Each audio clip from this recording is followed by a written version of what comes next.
Hello. Considering this is the worldwide interweb, I'm guessing that probably 80 to 100 of you might not know who I am. My name's Ray Poole. My wife is Rebecca Poole, and she has cystic fibrosis. So, I'm actually writing a book about what I learned over the past, uh, mostly the past year, but really our entire time together. Which is 18 years this year, um, dealing with a terminal illness. Um, uh, Rebecca got a double lung transplant last year, and there was a long road before that, and there's a long road after that. And because of that, I needed to learn quite a bit to stay motivated, to keep her motivated.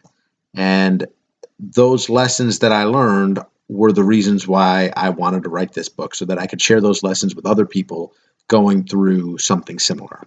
So, essentially in 2014, Rebecca went into the hospital with basically an infection. She had an exacerbation, is what they call it. She needed to get IV antibiotics to knock down that infection. She had declined quite a bit. So they basically called that a tune-up in the CF world. The challenge is that she had gone from 1 to 2 a year to requiring 6 that year because her lungs had declined so much.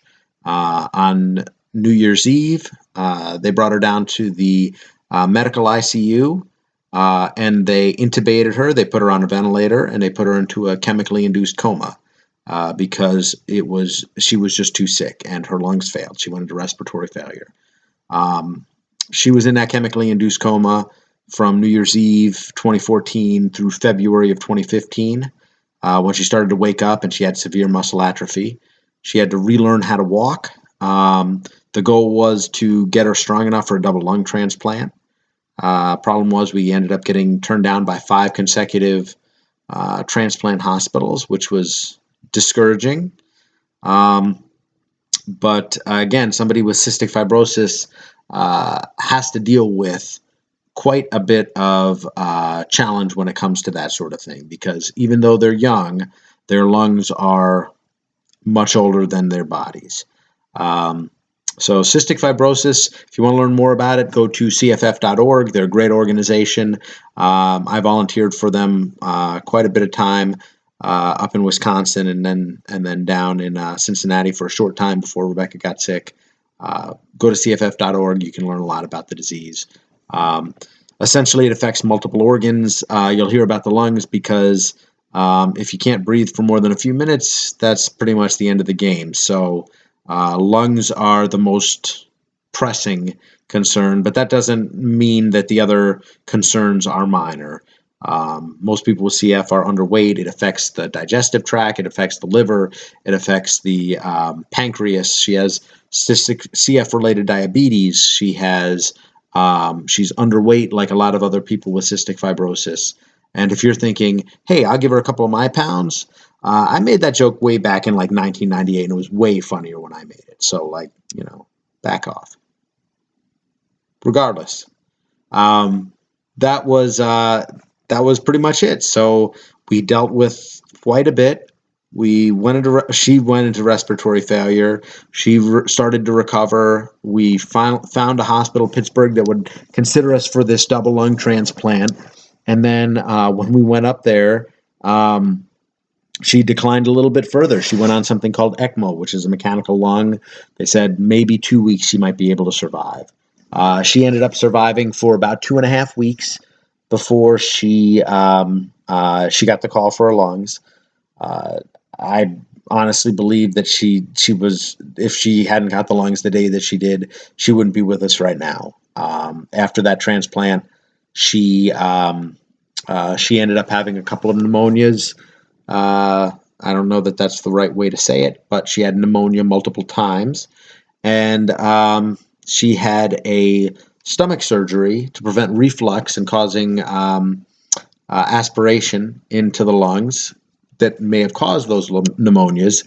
And that stomach surgery ended up resulting in internal bleeding, an abscess. That abscess cultured a fungus. That fungus required fluconazole. That fluconazole spiked her anti-rejection med levels, and she ended up back in the hospital last week for high levels of her anti-rejection meds. So it's very complicated. It's very challenging. But she's upstairs sleeping now. She's still recovering from this whole ordeal. She's had heart failure. She's had probably over a dozen sinus surgeries. Cystic fibrosis is a very challenging disease to deal with. I do my best, again, as a cornerman on the sidelines, trying to support her in what she needs, because she's got to physically deal with it in front of her every day. So the book is really, again, what I learned. The things that kept me going as I dealt with, going from a successful career to not working, from going from a situation where my wife handles most of her medical stuff, though I stayed informed, to me advocating for her while she was in a chemically induced coma. What I needed to do to stay motivated to deal with all the stuff around the house, all of the, when we moved up there and we had 2 apartments, or an apartment up there and a house down here, and cats and all sorts of stuff. Lots of things thrown at us in a very short period of time. But I felt like some of the conclusions that I came to, or the lessons that I learned, were important in helping me get through a very tough situation. So I hope that's helpful for other people, and I hope you want to read our story. The website is cfcornerman.com. Twitter's at CF Cornerman, and Facebook is Lessons from a CF Cornerman. So hope you follow those. And this was kind of a longer video than I had planned, but I sometimes talk a lot, so I guess that's good for a writer. I don't know. I got a B in English, like honors English, junior year, which was like solid, because that was a really tough class. So if that's any indication of how well this book will do, it's going to do pretty well. So remember, B in honors English, and please follow our story. Thank you.